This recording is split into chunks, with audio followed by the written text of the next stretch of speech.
राम राम दोस्तों, कैसे हैं आप सब लोग। मैं सिया आज आप सभी का हमारे चैनल हरे राम में स्वागत करती हूँ। आप सभी ने भगवत गीता के बारे में बहुत कुछ सुना है।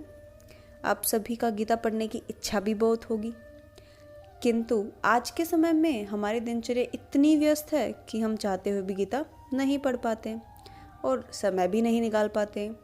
किंतु हम अपने कार्य करते समय इसे सुनकर, इसके मूल को समझकर, इसके सूत्रों से अपना जीवन सुगम बनाने का प्रयास अवश्य कर सकते हैं। मैं इस श्रवण श्रृंखला में गीता अध्याय यथारूप पढ़ूंगी। यहाँ मेरे द्वारा कोई विश्लेषण, भावार्थ, व्याख्या नहीं होगी। तो चलिए प्रारंभ करते हैं। श्रीमद् भगवत गीता अध्याय 1। अर्जुन विषाद योग। धृतराष्ट्र बोले, हे संजय, धर्मभूमि कुरुक्षेत्र में इकट्ठा हुए युद्ध करने की इच्छा रखने वाले मेरे और पांडु के पुत्रों ने क्या किया। संजय बोले, उस समय राजा दुर्योधन ने व्यूह रचना की हुई पांडवों की सेना को देखकर और द्रोणाचार्य के पास जाकर यह वचन कहा, हे आचार्य, आपके विद्वान शिष्य द्रुपद पुत्र धृष्टद्युम्न द्वारा व्यूह रचना की हुई पांडु पुत्रों की विशाल सेना को देखिए। इस सेना में बड़े बड़े धनुर्वीर और युद्ध में भीम और अर्जुन के समान शूरवीर सात्यकी और विराट तथा महारथी राजा द्रुपद, धृष्टकेतु और चेकितान तथा बलवान काशीराज पुरुजित, कुंती भोज और मनुष्य में श्रेष्ठ शैब्य पराक्रमी युद्धामनु तथा बलवान उत्तम मौजा, सुभद्रा पुत्र अभिमन्यु और द्रौपदी के पांचों पुत्र, ये सभी के सभी महारथी। हे ब्राह्मण श्रेष्ठ, आपकी ओर भी जो मुख्य हैं उनको आप समझ लीजिए। आपकी जानकारी के लिए मेरी सेना के जो सेनापति हैं उनको मैं बताता हूँ। स्वयं आप और पितामह भीष्म तथा कर्ण और युद्ध विजय कृपाचार्य तथा वैसे ही अश्वत्थामा, विकर्ण और सोमदत्त का पुत्र भूरिश्रवा और मेरे लिए जीवन का मोह छोड़ देने वाले अनेक शूरवीर, अनेक तरह के शस्त्रों से सुसज्जित और सब के सब युद्ध में निपुण हैं। भीष्म पितामह द्वारा रक्षा किए जाने वाली हमारी यह सेना सब तरह से अजेय है और भीम द्वारा रक्षा किए जाने वाले इन लोगों को यह सेना जीतने में सक्षम है। इसलिए सेना सब मोर्चों पर अपनी अपनी जगह स्थित रहते हुए आप सभी लोग बिना किसी संदेह आदि से सभी ओर से भीष्म पितामह की रक्षा करें। कौरवों में वृद्ध महाप्रतापी पितामह भीष्म ने उस दुर्योधन के हृदय में प्रसन्नता भरते हुए उच्च स्वर में सिंह की दहाड़ के समान गर्जना करके शंख बजाया। इसके बाद शंख और नगाड़े तथा ढोल, मृदंग और नरसिंह आदि बाजे एक साथ ही बज उठे। उनका वह शब्द अत्यंत भय पैदा करने वाला हुआ। इसके बीच में सफेद घोड़ों से युक्त उत्तम रथ में बैठे हुए श्री कृष्ण महाराज और अर्जुन ने भी अलौकिक शंख बजाए। श्री कृष्ण महाराज ने पांचजन्य नामक, अर्जुन ने देवदत्त नामक और भयानक कर्म वाले भीमसेन ने पौंडुम नामक शंख बजाया। कुंती पुत्र राजा युधिष्ठिर ने अनंत विजय नामक और नकुल तथा सहदेव ने सुघोष और मणिपुष्पक नामक शंख बजाए।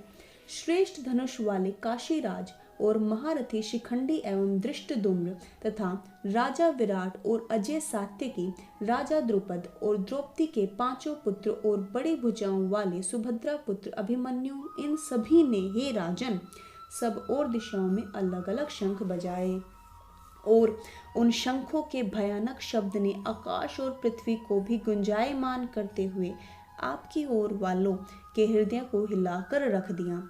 हे राजन, इसके बाद कपिध्वज अर्जुन ने मोर्चा बांधकर जमे हुए धृतराष्ट्र के संबंधियों को देखकर उस समय शस्त्र चलाने की तैयारी के समय धनुष उठाकर ऋषिकेश श्री कृष्ण महाराज से कहा, हे अच्युत, मेरे रथ को दोनों सेनाओं के बीच में ले जाकर खड़ा कीजिए और जब तक मैं युद्ध क्षेत्र में डटे हुए युद्ध की इच्छा रखने वाले अपने विरोधियों को अच्छी तरह से देख लूं कि इस युद्ध रूपी व्यापार में मुझे किस किस से युद्ध करना सही है, तब तक रथ को खड़ा रखिए।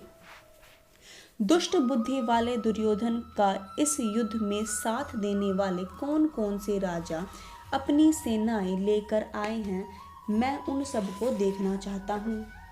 संजय बोले, हे धृतराष्ट्र, अर्जुन द्वारा इस प्रकार कहे जाने पर महाराज श्री कृष्ण ने दोनों सेनाओं के बीच में भीष्म और द्रोणाचार्य के सामने तथा सभी राजाओं के बीच में लेकर उत्तम रथ को खड़ा करके कहा, हे पार्थ, युद्ध के लिए इकट्ठा हुए इन कौरवों को देख लो। इसके बाद प्रथापुत्र अर्जुन ने उन दोनों ही सेनाओं में शामिल हुए अपने ताऊ चाचाओं, दादा परदादाओं, गुरुओं, मामाओं, भाइयों, पुत्रों, पौत्रों, मित्रों, ससुरों और सहृदयों को देखा। उन सभी बंधु बांधवों को देखकर कुंती पुत्र अर्जुन अत्यंत करुणा में भरकर दुख प्रकट करते हुए यह वचन बोले। अर्जुन बोले, हे कृष्ण, युद्ध क्षेत्र में खड़े हुए युद्ध की इच्छा रखने वाले इन अपनों को देखकर मेरे अंग शिथिल हुए जा रहे हैं। मेरा मुंह प्यास की अधिकता के मारे सूखा जा रहा है और मेरे शरीर में कंपन तथा रोमांच हो रहा है। हाथ से गांडे धनुष गिर रहा है और शरीर जले जा रहा है तथा मेरा मन भ्रमित सा हो रहा है। मैं खड़ा रहने पाने में भी समर्थ नहीं हूँ। हे केशव, मैं लक्षणों के विपरीत परिणाम देने वाला देख रहा हूँ तथा इस युद्ध में अपने बंधु बांधवों को मारकर कल्याण भी नहीं देख रहा हूँ। हे कृष्ण, मैं न तो विजय प्राप्त करना चाहता हूँ और न राज्य और सुखों को ही। हे गोविंद, मुझे ऐसे राज्य से क्या ही लाभ, यानी ऐसे राजभोगों से और जीवन से क्या ही लाभ है। हमें जिनके लिए ये सब राज्य, भोग, सुख आदि चाहिए, वे सब लोग ही अपने धन और जीवन का मोह छोड़कर युद्ध क्षेत्र में युद्ध करने के लिए खड़े हैं। गुरुजन, ताऊ, चाचा और उनके पुत्र, उसी प्रकार दादा, मामा, ससुर, पौत्र, साले तथा और भी अन्य सगे संबंधी सभी अपने ही लोग हैं। हे मधुसूदन, मुझे मारने पर भी अथवा तीनों लोगों का राज्य मिल जाने पर भी मैं इन सब को मारना नहीं चाहता। फिर इस राज्य को पाने के लिए तो बिल्कुल भी नहीं। हे जनार्दन, धृतराष्ट्र के पुत्रों को मारकर क्या मुझे खुशी मिलेगी, बल्कि इन पापियों को मारकर तो मुझे उल्टा पाप ही लगेगा। हे माधव, अपने ही भाइयों धृतराष्ट्र के पुत्रों को मारने के लिए हम योग्य नहीं हैं, क्योंकि अपने परिजनों को मारकर हम किस प्रकार ही सुखी रह सकते हैं। हालांकि लालच के वशीभूत होकर ये लोग कुल के नाम के लिए उत्पन्न दोष और मित्रों का विरोध करने में पाप को नहीं देख रहे, तो भी जनार्दन, कुल का नाश होने पर उत्पन्न होने वाला दोषों का ज्ञान रखने वाले हम लोगों को इस पाप से बचने का प्रयास क्यों नहीं करना चाहिए। कुल का नाश होने से सनातन कुलो धर्म नष्ट हो जाता है। धर्म का नाश हो जाने पर समस्त कुल में पाप बढ़ जाता है। हे कृष्ण, पाप के अधिक बढ़ जाने पर कुल की स्त्रियां भ्रष्ट हो जाती हैं और हे माधव, स्त्रियों के भ्रष्ट हो जाने पर वर्ण संकर पैदा होता है। वर्ण संकर कुल घातियों और कुल को नरक में ले जाने के लिए ही होता है। लुप्त हुई पिंड और जल की क्रिया वाले, यानी इनके पितृ जिनका श्राद्ध और तर्पण नहीं किया जाता है, अधोगति को प्राप्त होते हैं। इन वर्ण संकर कारक दोषों से इन कुल पापियों के सनातन कुल धर्म और जाति धर्म का नाश हो जाता है। हे जनार्दन, जिनका कुल धर्म का नाश हो गया है, ऐसे मनुष्यों का अनिश्चित काल तक नरक में वास करना होता है, ऐसा हम सुनते आए हैं। हाय, हम लोग बुद्धिमान होकर भी इस महान पाप को करने के लिए तैयार हो गए, जो राज्य और सुख की लालसा में अपने स्वजनों को मारने के लिए तैयार हो गए हैं। यदि मुझ विनाश वाली और सामना न करने वाले को हाथ में शस्त्र लिए धृतराष्ट्र के पुत्र यदि युद्ध में मार भी डालें, तो वह मरना मेरे लिए कहीं अधिक कल्याणकारी होगा। संजय बोले, युद्ध क्षेत्र में शोक से भरे मन वाले अर्जुन इस प्रकार कहकर बाण सहित धनुष बाण को छोड़कर रथ के पिछले वाले भाग में बैठ गए। इसी के साथ हमारा प्रथम अध्याय समाप्त हुआ।